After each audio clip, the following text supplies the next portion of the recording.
morning, students. Welcome to the best online classes from the best institution. Now, in this class, we are going to discuss about the extra embryonic layers, which are essential for the maintenance of embryo in between implantation and placentation, that is up to formation of placenta. Okay. So, as already we discussed in last class, in human embryo, there is formation of 4 extra embryonic layers from trophoblast layer. From trophoblast layer, there is formation of 4 extra embryonic layers. What are the 4 extra embryonic layers that are present in human embryos? Chorion, amnion, yolk sac, and allantois. That are the 4 extra embryonic layers present in the not in the embryo, around the embryo. Okay, because of that only we are using the word extra embryonic. So, from which membrane this arises? The development of extra embryonic layers takes place from the trophoblast. That we discussed in last class already. In the form of a diagrammatic representation, also I gave you these 4 extra embryonic layers in last class. Now we will discuss about the 4 extra embryonic layers. In this extra embryonic layers, the first one is chorion, which already we discussed in last class. The very first is chorion. You can see is an embryo. In this embryo, okay, around the embryo there is. It is what it is chorion. So the outermost and it is the largest extra embryonic layer, chorion.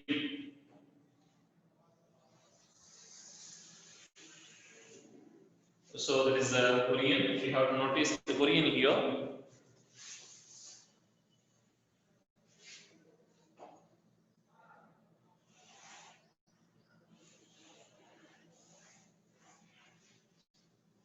Right. See in this chorion, as already we discussed about this, the chorion is outermost layer, outermost extra embryonic layer. It covers all other extra embryonic membranes also, along with the ectopic embryo. If you see here, it is amnion. Amnion is amnion. Along with this amnion, there is arising of yolk sac, and also there is allantois. These are the 4 extra embryonic layers present, right? See, which type of chorion is present in human embryo? As already I gave you, what is the type of chorion present in human embryo? It is hemochorion. The human chorion is hemochorion. Why human chorion is called as hemochorion? It is formation of finger-like projections in the form of a small disc in a small region on the chorion. So not throughout the length of chorion, at a particular region, in the form of a small disc, there is formation of finger-like projections, which is known as chorionic villi. Chorionic villi. What is the use of this chorionic villi? Already we discussed in last class. What is the use of this chorionic villi? This chorionic villi penetrates into endometrium. And this deep penetration of chorionic villi into endometrium leads to breakdown of capillaries in the endometrium. Then the blood of mother has a direct contact with the chorionic villi. The blood of mother has a direct contact with the chorionic villi. Because of that, the chorion of human is known as hemochorion. Hemo means blood. So here hemochorion. The chorionic villi of human chorion has a great intimacy with the blood of mother, or it has a direct contact with maternal blood. A direct contact with the maternal blood, because of that it is known as hemochorion. Hemochorion that we have to notice here. And after this chorion play an important role in the process of formation of placenta. In the placenta formation, the chorionic villi forms the fetal part of placenta. As we discussed in last class, There are two parts in the placenta, that is the maternal part and fetal part. 50% of placenta is formed by the mother, another 50% is formed by the fetus. So if you see the fetal part of placenta, the fetal part of placenta is mainly formed by the fetal part of placenta is mainly formed by this chorionic villi. Chorionic villi forms the fetal part of placenta that you have to notice here. Okay. And one more important thing you have to notice here, all the requirements for the embryo will be absorbed by the chorion. So because of the process diffusion, the materials from the maternal blood will diffuses into the chorionic villi. From there it will reach to embryo, right?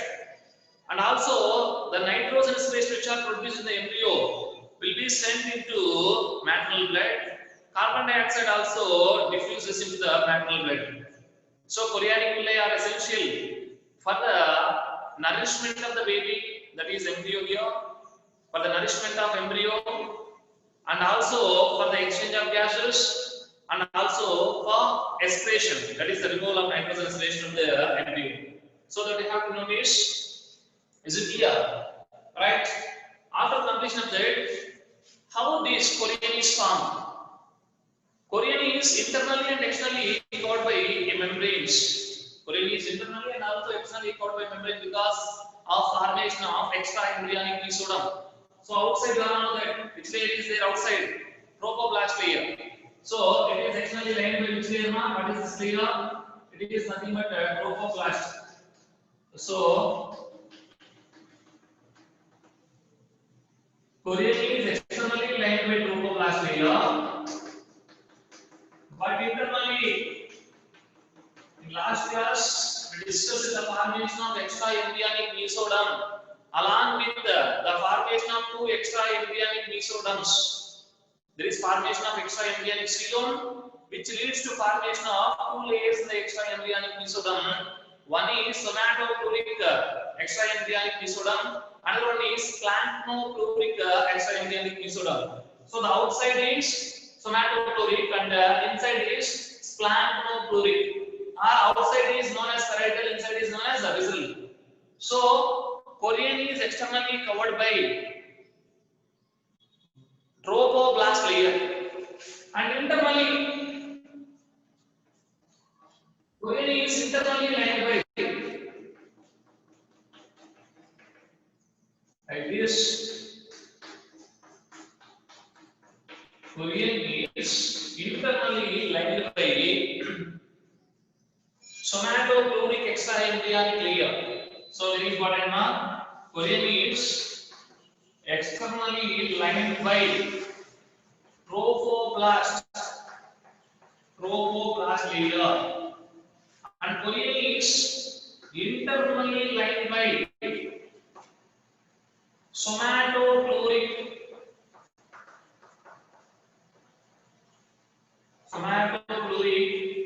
extra embryonic mesoderm. Extra embryonic mesoderm.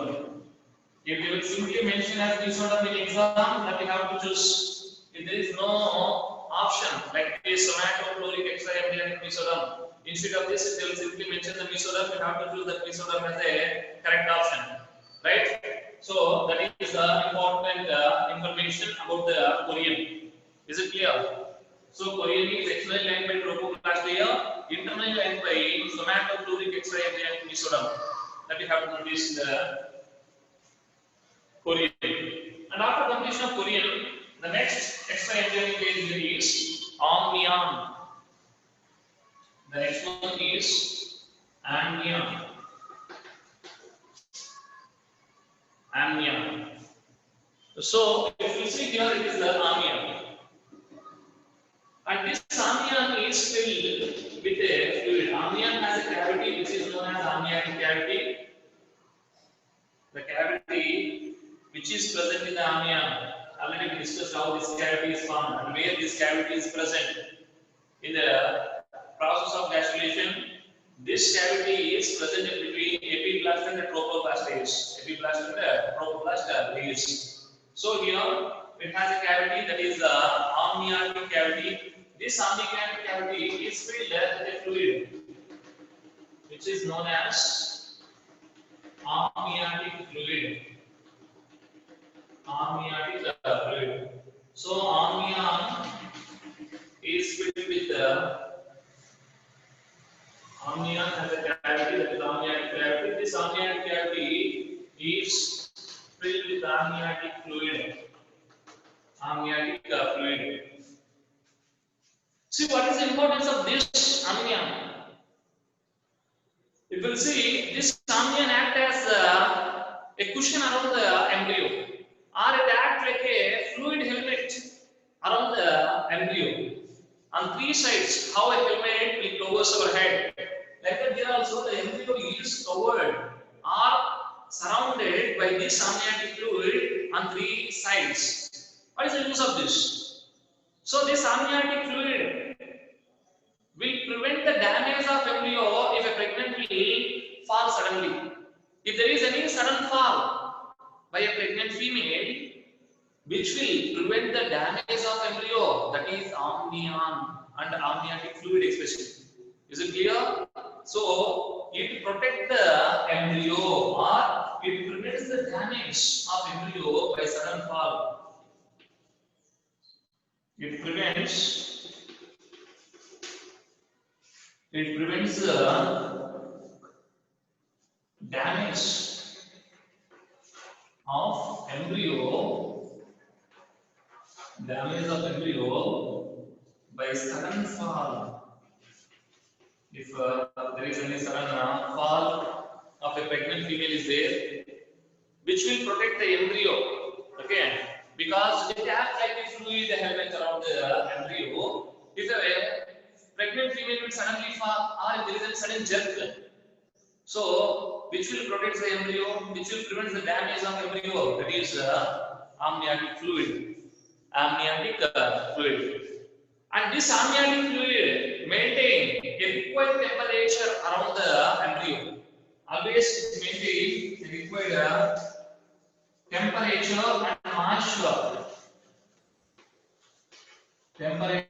and moisture. It always maintain the temperature and moisture. Okay. And it prevents the desiccation of already I mentioned here. It prevents desiccation. It will maintain the moisture. It prevents the desiccation of embryo. That is also one of the very important function. It prevents the desiccation of embryo, right? So amnion is very important layer. It is actually the layer which is most close to the embryo. Okay. So the embryo is almost surrounded, except on one end, remaining three ends. The embryo is completely surrounded by this amnion. Inside the amnion, there is a cavity, that is amniotic cavity. This amniotic cavity contains a fluid, that is amniotic fluid, that you have to know. What is the uses of this amniotic fluid?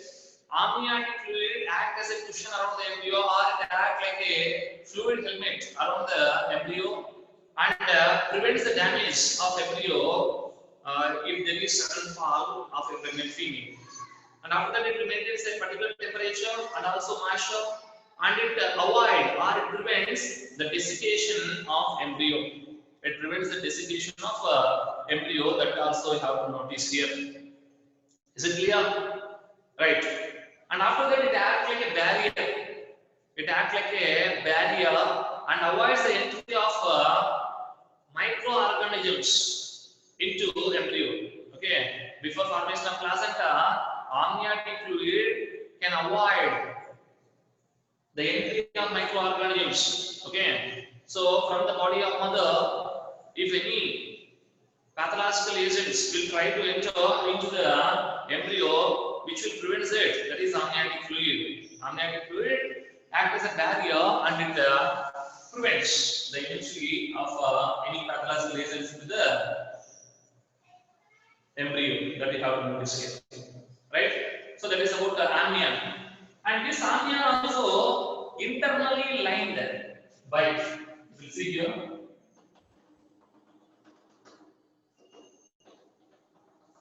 Amnion is internally lined by trophoblast. So you may get it out. Sir, actually trophoblast is located outside now. How it internally lines the amnion? See, as already I mentioned in last class, the amniotic fluid, the amniotic cavity is lined by amniogenic cells. Amniogenic cells, if you observe here, it is amnion.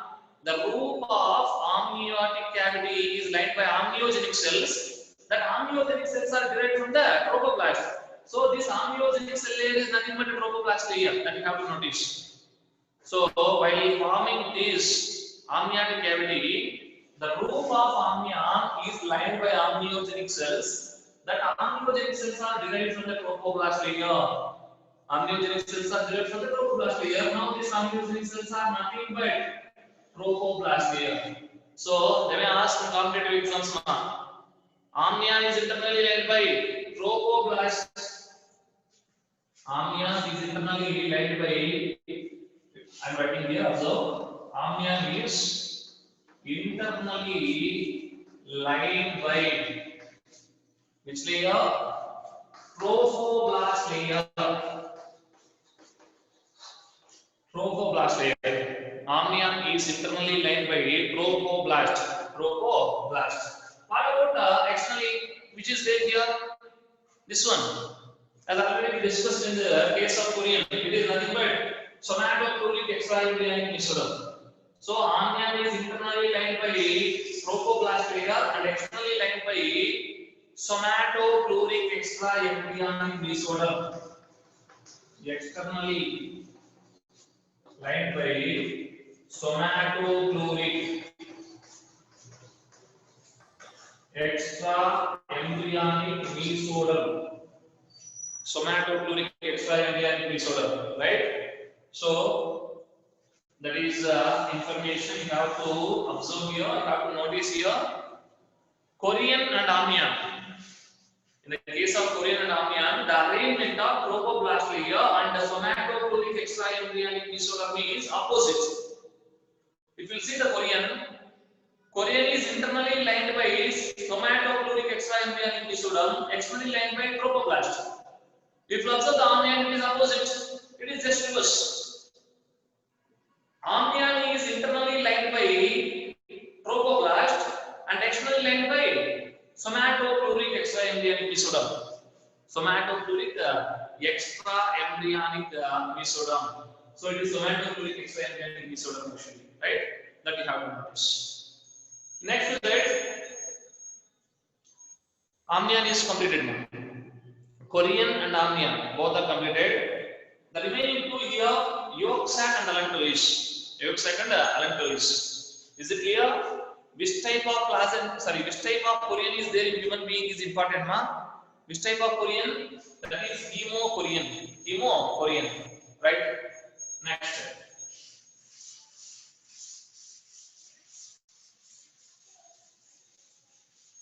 Now we can consider this Korean as monodiscoidal Korean also. Monodiscoidal.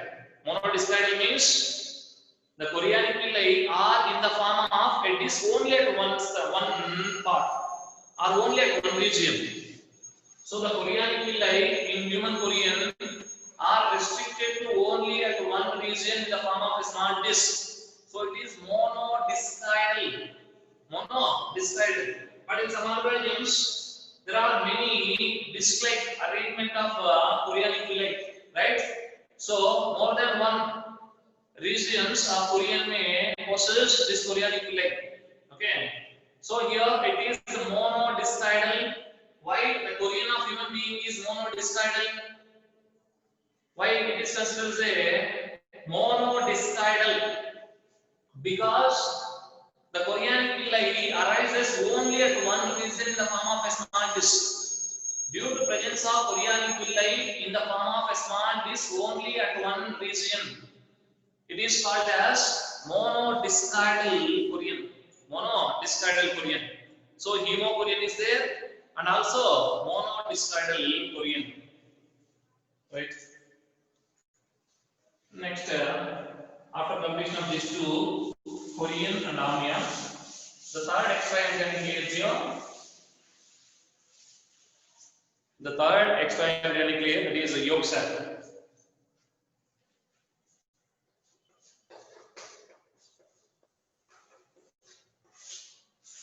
Yolk sac. See, this is yolk sac. This yolk sac actually arises from the primitive gut. If you see, this is a primitive gut now, primary gut. So it is primitive gut of embryo or primary gut of embryo. From this region, there is arising of yolk sac, but not inside. From inside, okay, just above this region or near the gut. Yolk sac and alveolus both are arised from near of the gut that you have to notice. See here, in the human being, yolk sac is almost non-functional. Yolk sac is almost non-functional. I wrote here EEM. What is that EEM? Extra embryonic mesoderm. Extra embryonic mesoderm. Some students are asking, that is extra embryonic mesoderm. Okay. Amnion is actually externally lined by this amnion. Amnion is externally lined by somatopleuric extraembryonic mesoderm, internally lined by trophoblast, right? Next, yolk sac. Yolk sac is actually non-functional in human being. We can call this as a non-functional in human being. Is it right? But the yolk sac in other animals, especially the yolk sac in the viviparous organisms, it is the site of storage of yolk during embryonic development, where the yolk is stored. You all know that in the viviparous organisms, there is no formation of placenta. Okay, and also in ovoviviparous organisms, there is no chances for the formation of placenta. In that animals, during embryonic development, the yolk is stored in the yolk sac. So, what is the function of yolk sac as an extra-embryonic layer? It acts as a storehouse of yolk. It acts as a storehouse of yolk. The yolk which is present in the egg, or the yolk which is present in the embryo, will be stored in which part? In which extra-embryonic layer? That is yolk sac. But in human being, which type of eggs are there? A less the eggs. And human being is a viviparous animal. In this viviparous, there is no need of yolk, and also there is no need to store the yolk here. So yolk sac is actually non-functional. But there is only one function. There is no major functions of this yolk sac that I am telling you. It does not have any major functions here. Almost it is non-functional in human being, but it is the site of hemopoiesis. That is the production of blood cells. The first hemopoietic organ, a temporary hemopoietic organ in human being is yolk sac. So the blood cells are produced at very initial stage of embryonic development. The hemopoiesis, that is the production of blood cells. The production of blood cells takes place in yolk sac. The production of blood cells takes place in the yolk sac. That is not permanent, it is very temporary organ of hemopoiesis. Okay. They may ask the first site of production of blood cells in human being, that is yolk sac. Hemopoiesis means the process of production of blood cells. So, in the embryonic stage, for the first time, where the blood cells will be produced? The blood cells will be produced in the yolk sac in human being. So, the primary or the first hemopoietic organ in human being is yolk sac. Immediately after this yolk, whenever organogenesis will begin, there will be formation of liver. Then liver will begin production of blood cells. After that liver, pancreas also starts. Not pancreas, spleen. Okay. So after liver, spleen involved in the production of blood cells, and finally, after formation of bones, the permanent hemopoietic organ, that is bone marrow, will take this function, right?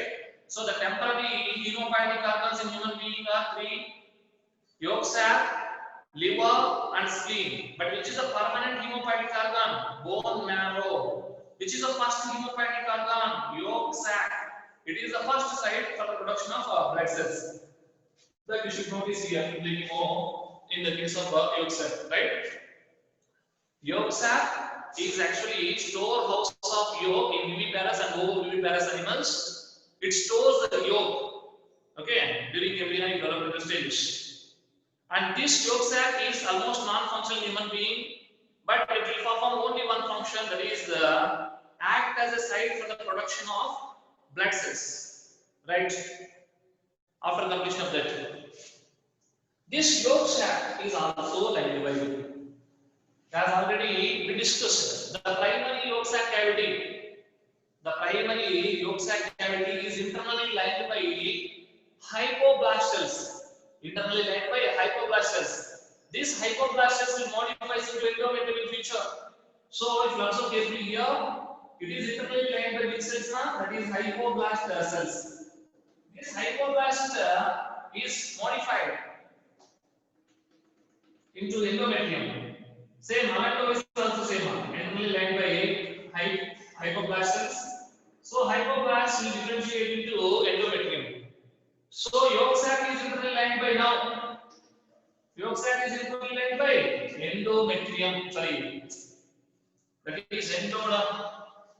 Hypoblast is modified into endoderm here. So, yolk sac is internally lined by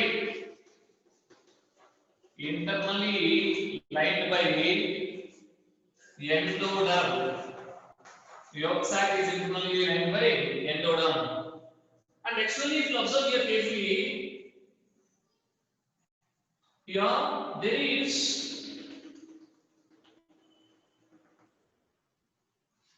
so here it is somatopleuric extraembryonic mesoderm, it is splanchnopluric extraembryonic mesoderm.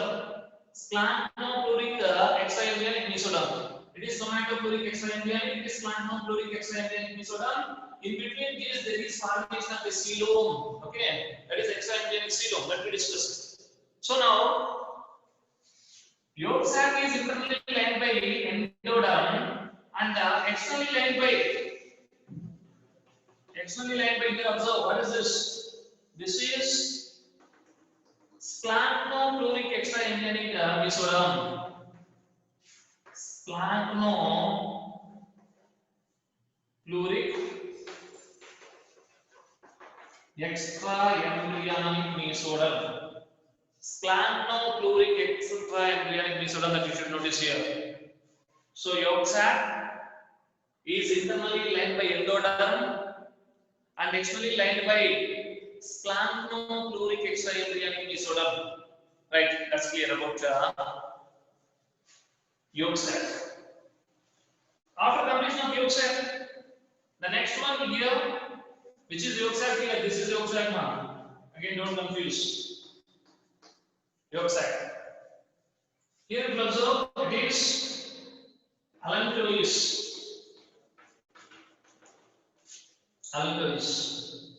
Allantois also does not have any function in human being, but the blood vessels which are present here in the allantois are essential for the formation of placenta. Okay, so we will discuss about this. Allantois, we can consider this is the smallest sac-like extraembryonic layer. The smallest sac-like extraembryonic layer here is allantois. This allantois arises from near the primitive gut.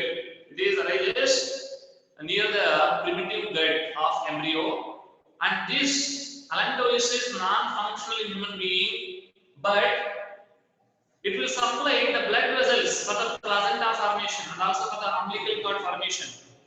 For the formation of umbilical cord and the placenta, that is fetal part of placenta, which is essential, that is allantois. Allantois does not have. So allantois, listen carefully.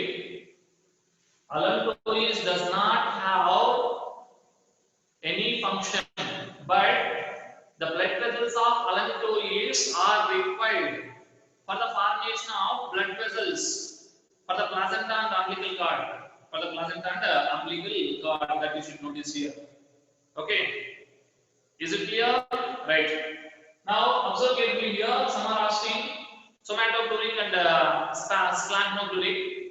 See, we'll see here the somatoplutic extraembryonic mesoderm covers the entire internal surface of the chorion. But if you see here in this diagrammatic representation, the splanchnopluric extraembryonic mesoderm is restricted only to the region of yolk sac and allantois. Okay. So here you see this entire, there is no, here please observe. You will see here, there is no extraembryonic, sorry, there is no splanchnopluric extraembryonic mesoderm. This is split here and formed here. Observe here. Like this, from here there is splitting. So it is somatoplutic, it is a splanchnopluric. You will see here, you will notice only the somatoplutic there. There is no splanchnopluric. Because of that only, this amnion is mainly covered by somatoplutic extraembryonic mesoderm, not by the splanchnopluric extraembryonic mesoderm. Did you get? So it is restricted. Splanchnopluric extraembryonic mesoderm is restricted to only a small region, not throughout, not entire region of the embryo. Okay, but somatoplutic is there. Okay, throughout the embryo, that you have to notice. Throughout the extraembryonic cilium, there is somatoplutic, but splanchnopluric is restricted to only a small region. Right? Is it clear? Right. Next, after completion of that, allantois is smallest and sac-like extraembryonic layer that arises from gut region, that arises near the gut region, and it is also a non-functional extraembryonic layer in human being. But the blood vessels of this allantois are essential for the formation of blood vessels in the umbilical cord and also in the placenta. So that's clear about this. It will supply the blood vessels for placenta formation and also umbilical cord formation. That you should notice here. Is it clear? Right. After completion of that, what is the function of this allantois in viviparous organisms and ovoviviparous mammals? Sorry, ovoviviparous animals. What is it? The function of this in that it acts as an embryonic kidney. It acts as an embryonic kidney. So it stores the nitrogenous waste or the excretory materials are stored here. So it is a storehouse of excretory products. Storehouse of excretory products. So it acts as an embryonic kidney in oviparous animals and also in ovoviviparous animals. In that animals, it acts as an embryonic kidney. Embryonic kidney. So it can store the excretory products which are produced by the embryo during embryonic development stage. That are the 4 extraembryonic layers that you have to notice here. Is it clear? So in these 4 extraembryonic layers, the chorionic villi will play an important role in the formation of placenta in future. That is the fetal part of the placenta.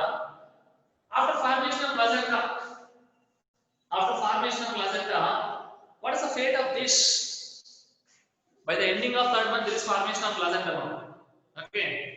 So after formation of placenta, what is the fate of this extraembryonic layers? As already mentioned, extraembryonic layers are essential for the maintenance of embryo in between implantation and the placentation. Now, after formation of placenta, majority of this will be degenerate, but only one extraembryonic layer will remain with the embryo throughout the pregnancy up to parturition, that is amnion. So amnion will remain throughout the pregnancy and protects the embryo, right? So this amniotic fluid is essential, okay, essential to avoid the desiccation of embryo and the maintenance of a temperature moisture. So because of that, this is remain with the embryo. So at the time of parturition or delivery, whenever there is very strong contraction takes place in the myometrium of the uterus, by the action of oxytocin hormone, during the parturition or delivery, very strong contractions takes place in the myometrium of the uterus that leads to labor pains. So by this very strong contraction, this amnion will be ruptured. Amnion will be ruptured during the parturition. Whenever amnion will be ruptured or break down, the amniotic fluid will be sent out through the vagina before parturition. So before delivery of the fetus or before parturition, the amnion will be ruptured or amnion will be break down, and all amniotic fluid will be sent out through the vagina. Okay. So up to parturition, the only extra embryonic layer that will remain with the embryo is amnion. Okay. So that you have to notice, the only extra embryonic layer that remains with the embryo up to parturition is amnion. Okay. After formation of placenta, the chorion, oocyte, and allantois will be degenerated, and chorion and allantois participates in the formation of placenta. That participates in the formation of placenta, as already mentioned. The blood vessels of allantois are required for the formation of blood vessels for the placenta, and chorionic villi form the fetal part of placenta. So, which are the two extra embryonic layers that involve in the formation of placenta? Chorion and allantois. In the formation of umbilical cord, allantois play an important role. So that is about extra embryonic layers. These are the layers, or these are the membranes that are developed from the trophoblast layer, and that are essential for the maintenance of embryo in between implantation and placentation. There is a formation of placenta. Okay. So if you see in human being, the embryo up to 8 weeks, the embryo up to 8 weeks, we can call this as the embryo in human being. Up to 8 weeks only we can call this as the embryo, and after 8 weeks, this is known as fetus. 8 weeks means how many months? 2 months. So in first 2 months of pregnancy only we can call this as the embryo. After second month of pregnancy, we can call this as a fetus. So when we have to use the word fetus and when we have to use the word embryo, that also you have to know here. So from the implantation, that is by the ending of first week after fertilization, so from the implantation to the ending of 8th week of pregnancy, that is 2 months, we can call this as embryo. But after second month, we have to use the word fetus. Okay. So after second month, there is almost organogenesis is effective. Almost the organogenesis of all organs will initiated and proceeding by the ending of second month. The production of all organs and organ systems will be begin. It is not completed, but it is almost completely started, and the process will be continuous. By the ending of third month, almost all the organs will be formed, but later that will grow in size during the embryo development. That we will discuss later. Just remember up to this. Is it clear? So here, one important thing you should remember: there are 4 extra embryonic layers. How that are covered? If you see the chorion is externally covered by trophoblast layer and internally covered by somatochloric extraembryonic mesoderm. Amnion is internally covered by trophoblast and externally covered by somatochloric extraembryonic mesoderm. Yolk sac is internally covered by endoderm and externally covered by splanchno-chloric extraembryonic mesoderm. Allantois is also same like yolk sac. Allantois is also internally lined by endoderm, externally lined by splanchno-chloric extraembryonic mesoderm. So these two are similar. These two are opposite. Like that you should remember. So chorion and amnion. If you know the chorion, opposite to chorion is amnion. If you know the yolk sac, exactly similar to this yolk sac is allantois, right? These two have same type of alignment. These two have opposite type of alignment. That you have to notice here, right? That is about extra embryonic layers. After completion of extra embryonic layers, next we have to discuss about the fate of three germ layers. There is formation of three germ layers during the process of gastrulation, ectoderm, endoderm, and mesoderm. How that are formed? All we discussed in last class in the topic gastrulation. So after gastrulation, to supply all the requirements for the embryo, extra embryonic layers also developed. Okay, and after this, what will happen? Organogenesis will begin. Organogenesis. What is organogenesis? The process of production of all organs and organ systems of the body of an organism is known as organogenesis. The process of production of all organs and organ systems of the body of an organism is known as organogenesis. In this organogenesis,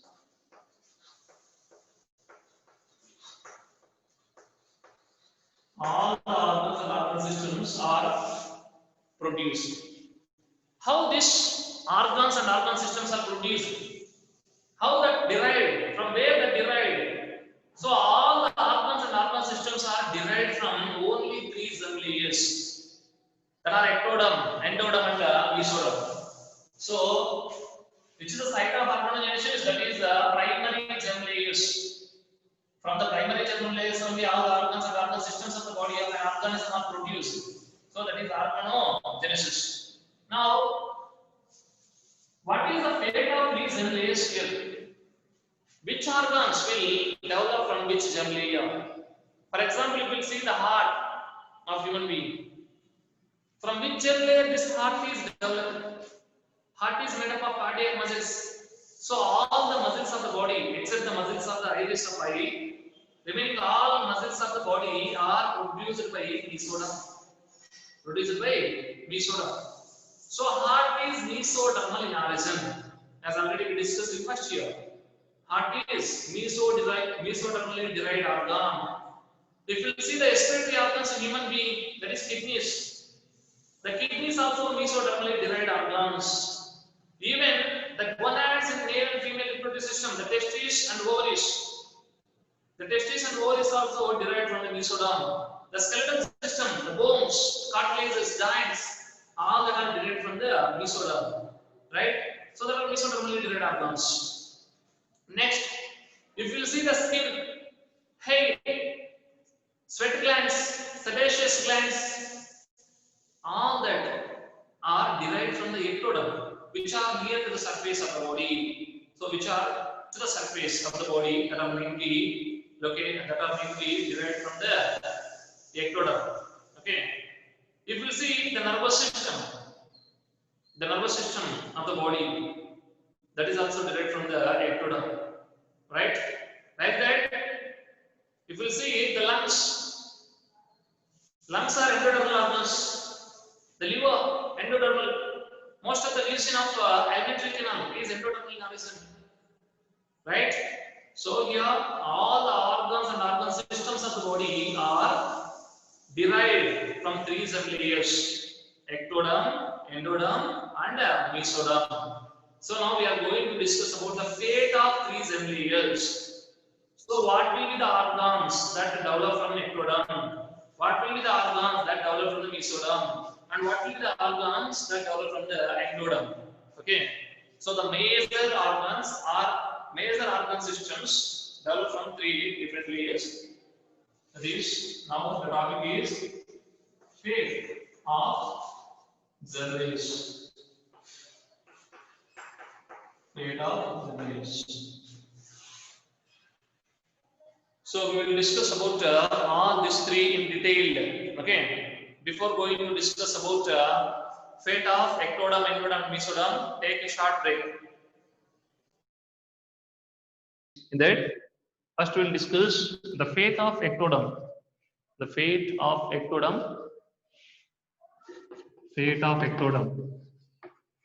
So ectoderm is the germ layer that will produce different type of organs, or different type of organs are developed from this ectoderm. What are the main organs that are developed from this ectoderm? Write down: epidermis of the skin,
Vikram?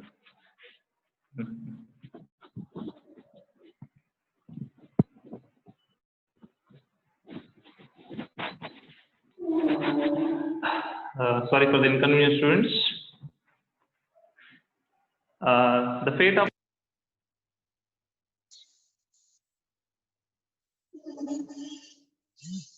ectoderm we are discussing here. It is the epidermis of the skin is developed from the ectoderm, or it will be derived from the ectoderm, and hair on the skin also derived from the ectoderm. And after that, erector pili muscles also erector pili muscles.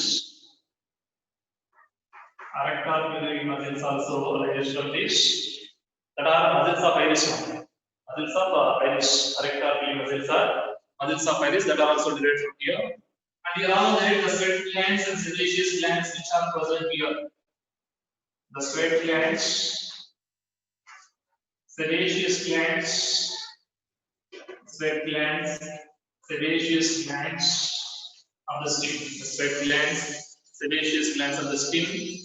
And also, if there is any color pigments, that is the chromatophores. Chromatophores of the skin as a color pigment. For example, melanin is a chromatophore present in our skin. So that melanocytes which are present in the skin also derived from the ectoderm. Okay. After that, in the case of human teeth, the enamel of teeth, enamel of tooth is the enamel is the strongest substance we know. Maybe they will ask in exams, which is the strongest substance in the body of human is derived from ectoderm that you have noticed here. The salivary glands, like that.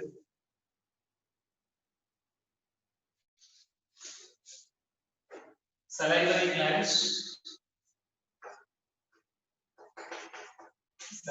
glands, also ectodermal in origin.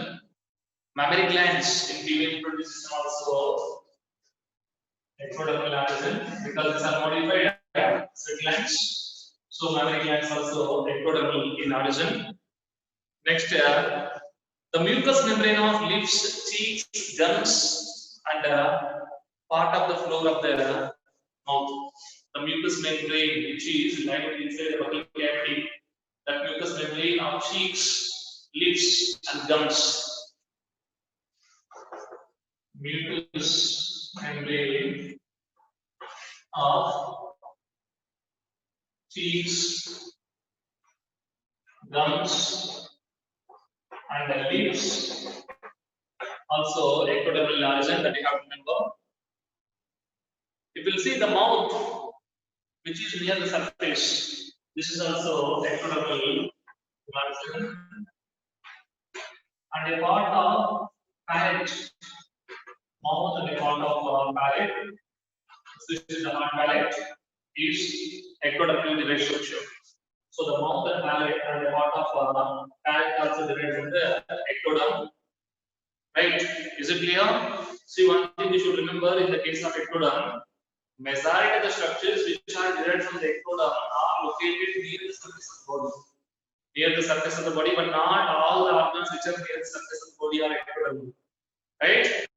But majority of the organs which are located near the surface of the body are ectodermally derived. We have to notice here. Right? After completion of this mouth and part of palate, the next here, the nervous system. This epidermis of the skin is also already completed. Then the nervous system.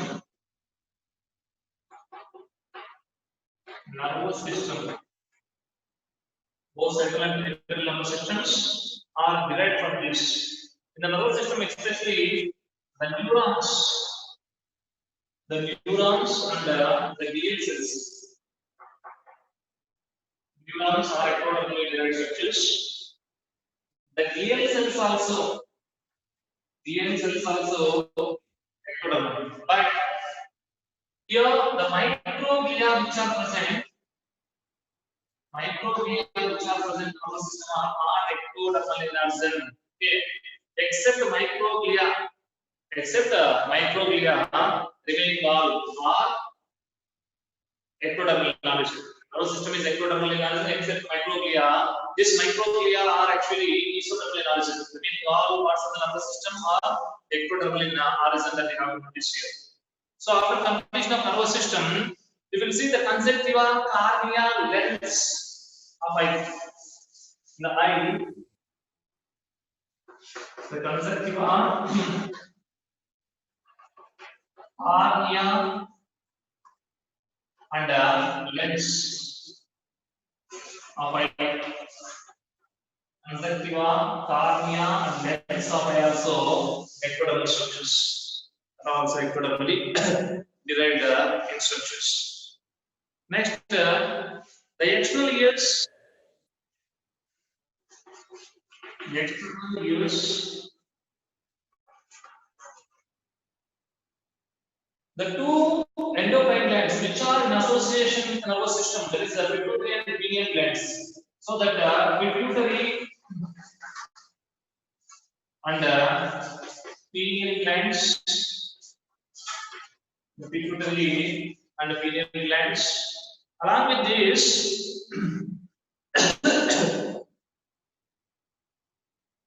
after the pituitary and pineal glands, now in the adrenal glands. In the adrenal glands, especially in the adrenal medulla and adrenal cortex, in that the adrenal medulla, So adrenal medulla also ectodermal organ. Right? We have to notice here. So external ears, pituitary and pineal glands are also adrenal medulla or ectodermally derived organs.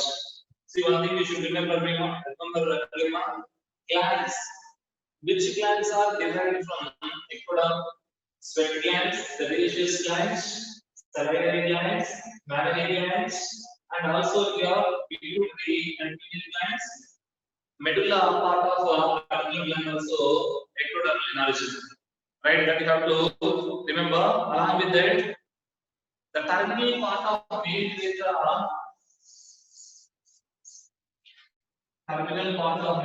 also derived from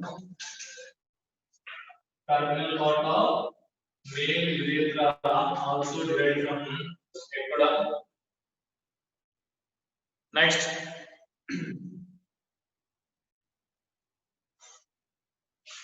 in the female reproductive system, the outer surface of labia, in the female reproductive system, the outer surface of labia minora, labia majora, especially labia majora here. The outer surface of labia majora is derived from this. Next, these are the main things you should remember. In the eye, I gave you conjunctiva, cornea, lens. Along with that, the vitreous humor and aqueous humor are there. No, that aqueous humor and vitreous humor also ectodermal origin. That also you have to remember here. Okay. Especially the eye, vitreous humor and the muscles of iris. Muscles of iris also ectodermal origin. Muscles of iris also ectodermal in origin, that we have to remember. Right? You know, one more important thing in the ear, external ears and ear. Along with the sectional ears, what are the parts that are derived from the ectoderm in the ear? That is outer layer of tympanic membrane. Tympanic, outer layer of tympanic membrane. Outer layer of tympanic membrane also derived from this. Outer layer of tympanic membrane also derived from the ectoderm. So here, some parts of ears, some parts of mouth, and some parts of eyes skin, okay, many glands, and especially the nasal system, there is a nervous system, even the nails, you'll see the nails, the hair on the skin, the cartilage here, external ear, and even the nose here, the cartilage of this nose, all are derived from the ectoderm. Okay, so these are important ectodermally derived structures. Even some part of anus, the outer part of anus, outer part of urethra, outer part of vagina. Okay, so terminal parts of respiratory system and reproductive system also derived from the ectoderm. So ectoderm is almost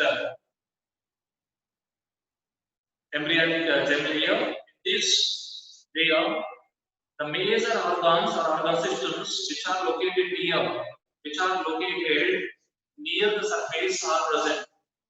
The skin, especially the epidermis of the skin and the hair on the skin, nails, sweat glands, sebaceous glands, salivary glands, that all are developed in the ectoderm.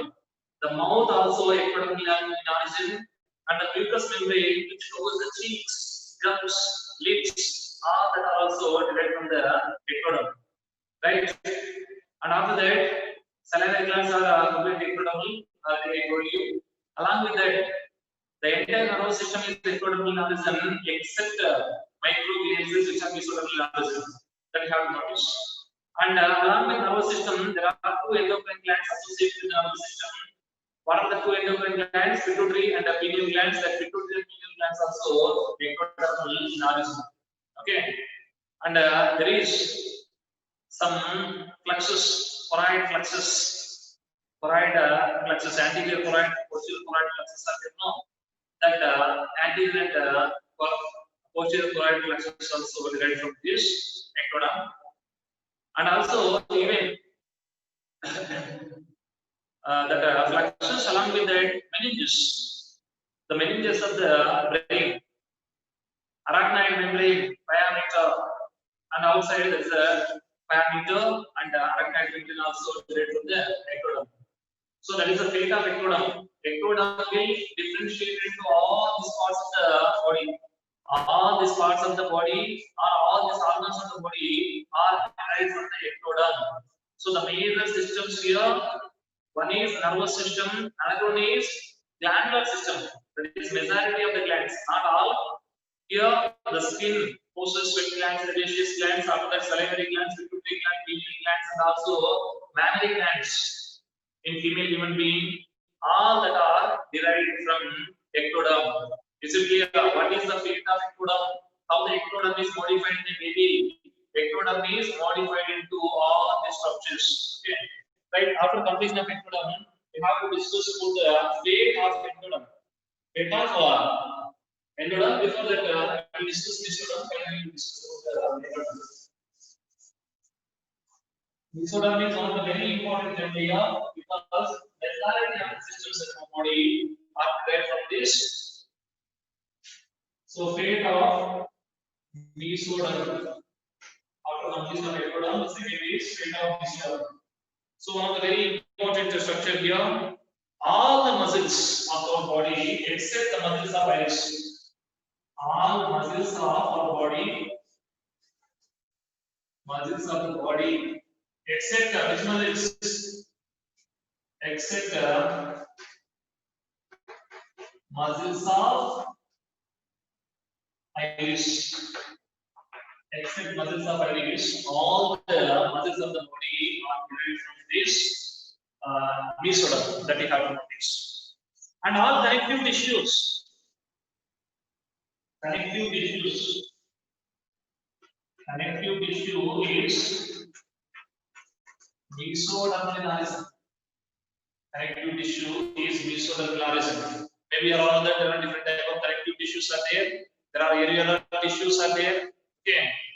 In the connective tissue, in the first year, we learned there is a different type of connective tissues, right? So in that connective tissues, loose connective tissues, dense connective tissues, okay, all the connective tissues are derived from this mesoderm. Even areolar tissue, adipose tissue, okay, and all connective tissues are derived from the mesoderm that we have to notice. And after completion of that,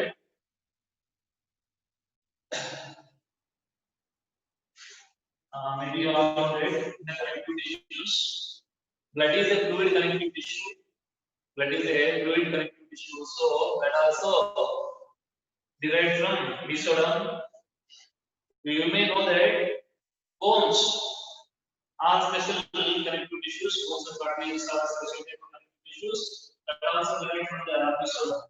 So our skeletal system and muscular system. So musculoskeletal system is completely derived from the skeletal system. In this skeletal system, especially all the bones, cartilages, and joints. The bones, cartilages, and joints are derived from this. And the dentin of teeth. Dentin of teeth is mesodermally derived structure. So majority of the portion of teeth is made up of dentin. The dentin is derived from the mesoderm that you have known here. Is it clear? But enamel is ectodermal organ. So the teeth is ectomesodermally derived organ. It is ectomesodermally derived structure that you have noticed here. The dentin of teeth is made up of. It is derived from mesoderm that you have noticed here. Okay. Next, our circulatory system, heart, blood vessels. Sorry, heart. Heart first you should remember. Heart. So heart is a mesodermally derived structure. It is a muscle which is a cardiac muscle. So it is also mesodermally derived structures. Okay. And then all blood vessels also derived from this. So circulatory system is derived from mesoderm. Circulatory system is derived from mesoderm. That also have to notice here. Next, the coelomic epithelium. Coelomic epithelium. The body cavity or coelom. The body cavity or coelom, which is known as peritoneum. That peritoneum, already discussed this in the topic coelom. So, a true coelom or loose coelom is internally lined by mesodermal epithelium, which is known as peritoneum. That peritoneum is actually mesodermal in origin. Mesodermally derived peritoneum is there, right? Next, the sclera,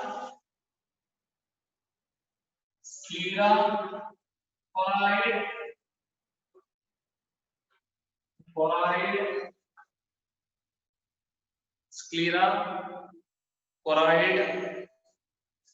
ciliary body, and iris of eye. The muscles of iris are ectodermal in origin. Here, iris is mesodermal in origin. Next, cortex of adrenal gland.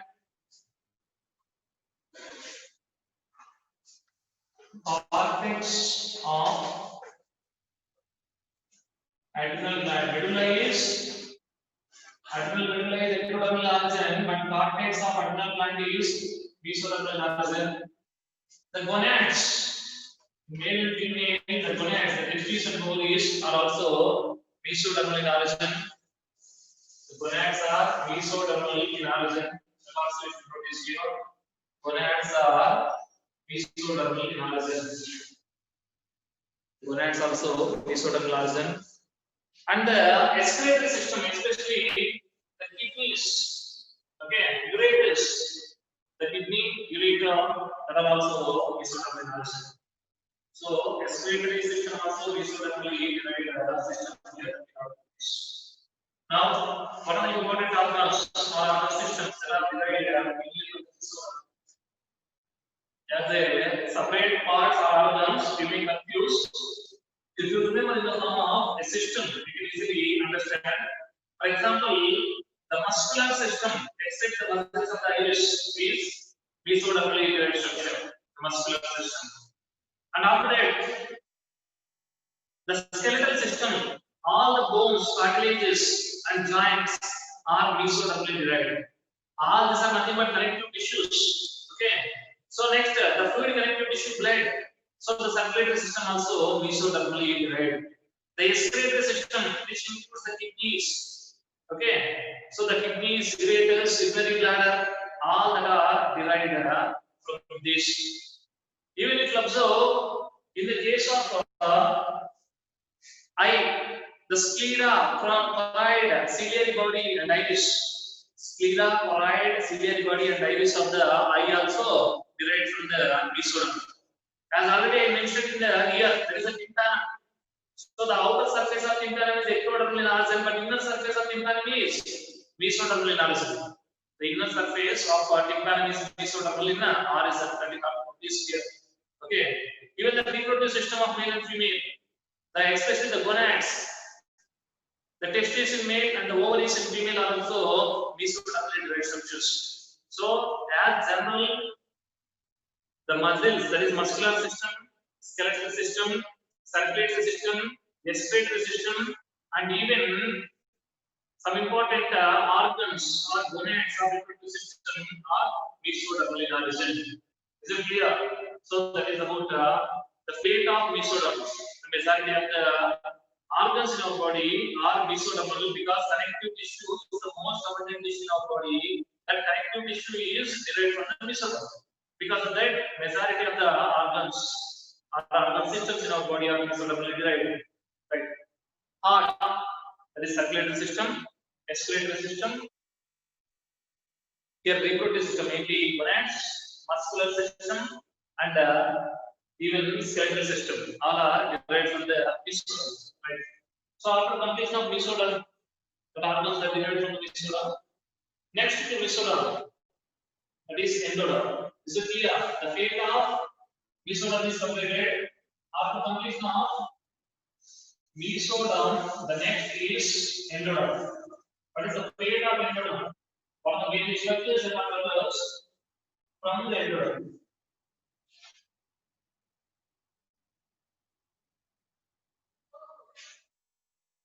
Endoderm. The fate of endoderm. See, majority of the epithelial tissue in our body is developed, and actually epithelial tissue is developed by three generations: ectoderm, endoderm, and also mesoderm. But majority of the epithelium which is present in the visceral organs, that is endothelium, which is known as endothelium.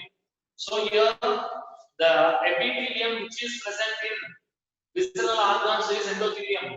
That endothelium is derived from the endoderm. Endothelium is derived from the endoderm. That you have to know here. Very simple. Most of the visceral structures, most of the internal structures are endodermal origin. For example, majority of the element is endodermal origin. But ectodermal also there, as already mentioned, the mouth and the buccal cavity is internally linked by epithelium that is derived from ectoderm. Okay, but here majority there is especially also the larynx, the pharynx, the esophagus. Okay, and stomach, intestine, all that are endodermally derived structures. Endodermally derived structures. And if you observe the respiratory system, in the respiratory system also majority of the regions, especially the lungs, from the trachea, also, and after up to pharynx, see pharynx, larynx, trachea, bronchioles, alveoli, even the complete lungs that are endodermal in origin.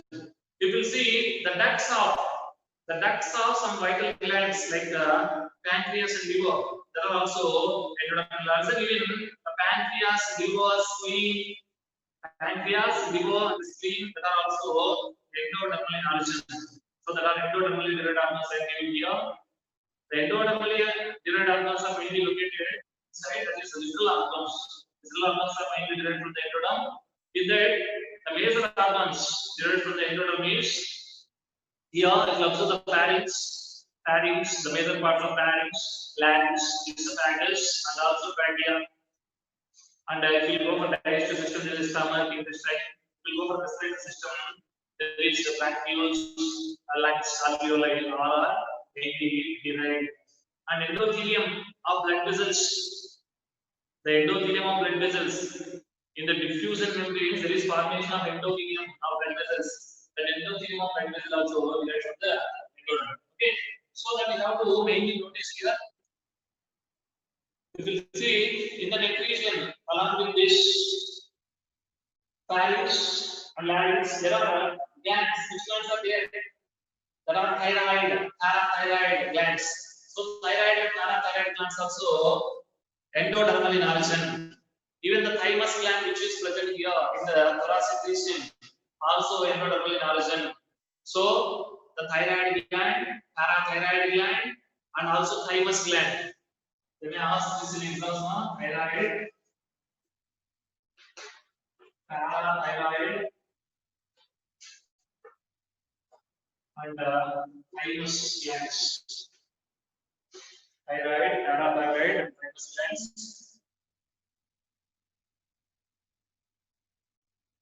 And even the prostate glands of male reproductive system, prostate glands, and bulbourethral glands, that is the Bowker's glands, bulbourethral glands, and female greater and lesser vestibular glands,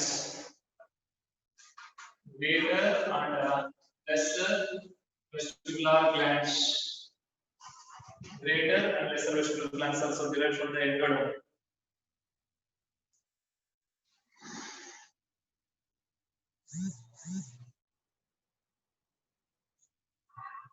So that you should notice here. That is the main thing we have to remember. Okay, and some parts of reproductive system of female also derived from this endoderm. For example, outer part of vagina is derived from the ectoderm, but the inner part of vagina is endodermal origin. The outer part of anus is ectodermal origin, but the inner part of anus is endodermal origin. The outer part of urethra is ectodermal origin, but the inner part of urethra is endodermal origin. Okay, so that is notice mainly the digestive system, mesodermal parts of the digestive system, and majority of the parts of respiratory system, and the majority of the glands of the body which are act as which are present inside. For example, you see the gastric glands, the intestinal glands, the pancreas, the spleen, and even the liver all are endodermal origin. The thyroid, parathyroid, thymus, prostate gland, bulbourethral glands, greater vestibular glands, and lesser vestibular glands all that are endodermal origin. So that is the fate. That is the fate of germinates. So how the germinates are formed here? Germinates are formed by the rearrangement of sexes and mitosis. This may be castration, the process of castration.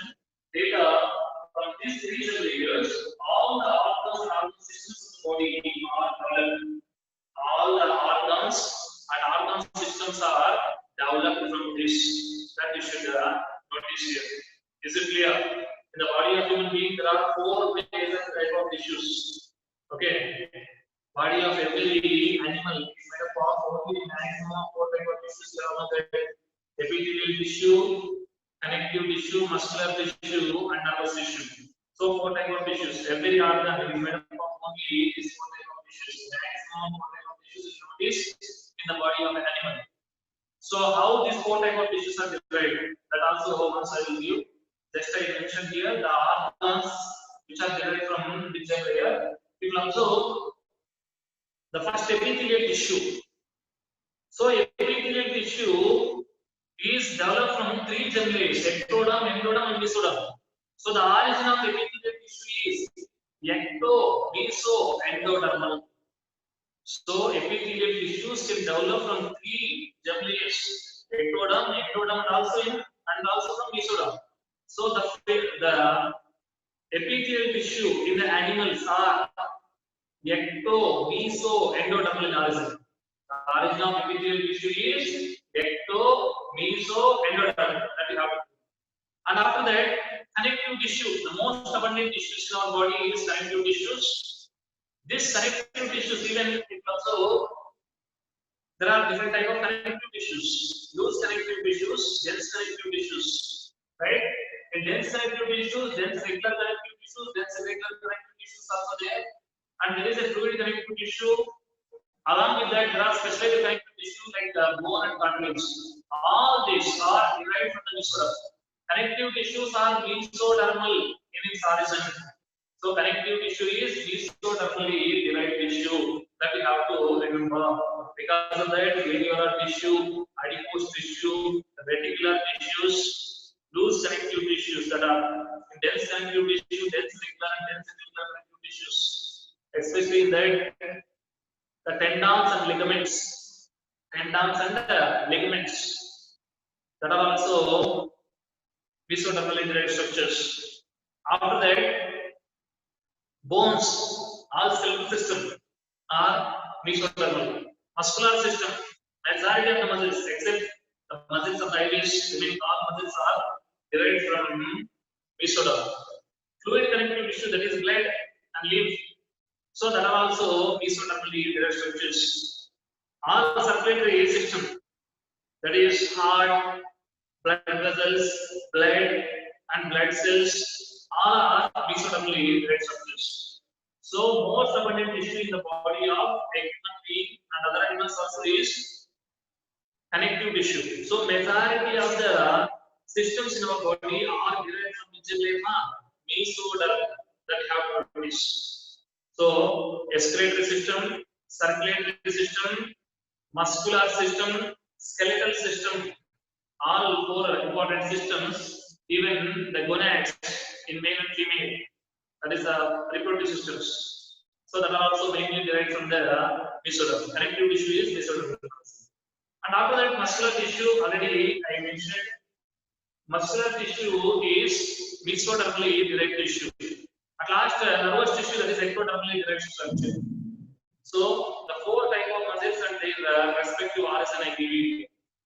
First one, epithelial tissue. The origin of epithelial tissue takes place from three layers: ectoderm, mesoderm, and endoderm. If they will ask in competitive exams, the origin of epithelial tissue is ecto, meso, endodermal. Ecto, meso, endodermal. For example, if you see the skin, the outer surface, the epidermis of the skin, which is the epithelial tissue. This epidermis of the skin is ectodermal in origin. If you see the peritoneum, that is mesodermal epithelium that lines the body cavity, is mesodermal in origin. That is also epithelium. And if you see the endothelium of blood vessels,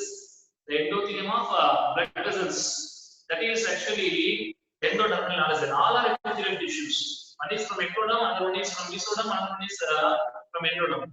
So epithelial tissue has an origin of ecto, meso, and endoderm. And after that, connective tissues are mesodermally derived tissues.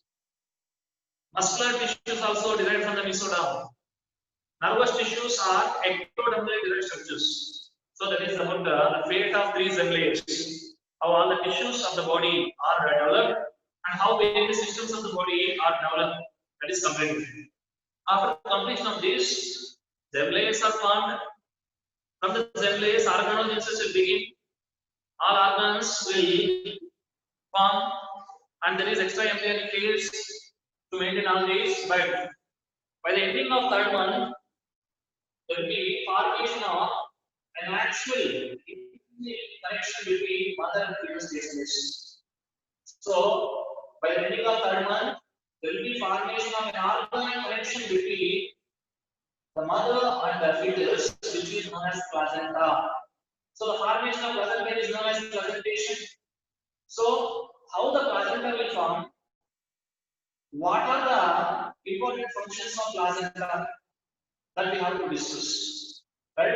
We will discuss about the placentation, the formation of placenta, and the functions of placenta and all in this class. After completion of that, we will discuss about the gestation or pregnancy period and embryonic development. What are the various events takes place during the various months of pregnancy or various months of